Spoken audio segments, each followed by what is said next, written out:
Aujourd'hui, les gens se demandent comment et quand l'économie mondiale va se relever de sa récession actuelle. Même si personne ne peut prédire l'avenir, les utilisateurs d'eToro recommandent de rechercher des informations en observant comment les marchés ont réagi aux épidémies précédentes. Par le passé, après une crise initiale due à une épidémie, les marchés ont mis environ 6 mois pour rebondir. Une baisse à court terme avait tendance à être suivie par la poursuite d'une tendance haussière.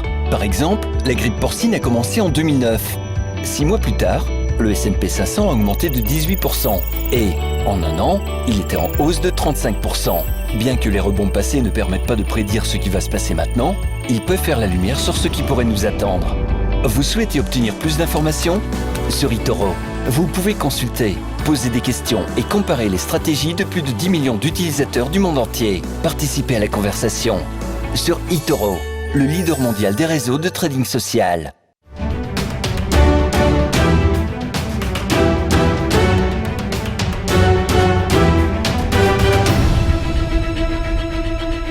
Et 11 nouveaux secrétaires d'État font leur entrée au gouvernement Castex, sur nomination d'Emmanuel Macron hier.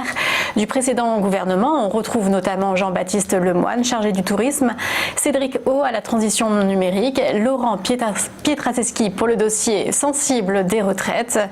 Font leur entrée Clément Beaune aux affaires européennes, Bérangère Vanna pour la biodiversité et enfin Olivier Grégoire pour l'économie solidaire et responsable.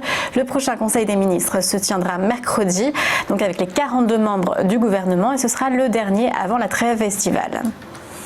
Et aux États-Unis, c'est aujourd'hui que devrait être dévoilé le nouveau plan de relance à l'économie par le Parti républicain, toujours pour faire face aux conséquences du coronavirus, pour un montant attendu aux alentours de 1 000 milliards de dollars.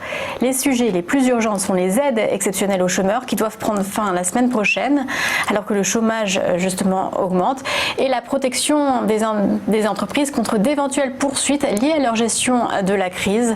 Dans le même temps, dans la course au vaccin, Washington a doublé l'investissement qu'il avait fait auprès de la société Moderna dans l'espoir de profiter très prochainement d'un potentiel vaccin qui entre aujourd'hui dans la dernière phase de son essai clinique.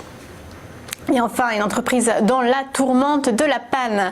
C'est le fabricant de GPS et de montres connectées Garmin qui fait face depuis jeudi à un blocage de ses services. L'équipementier a tenu à préciser que les données clients n'étaient pas affectées.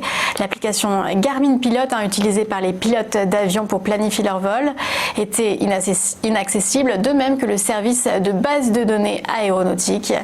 La nature de la panne n'a pas été précisée, mais selon certains sites spécialisés, le groupe a été victime d'une attaque en rançongiciel, un logiciel qui bloque les données contre l'échange d'une rançon.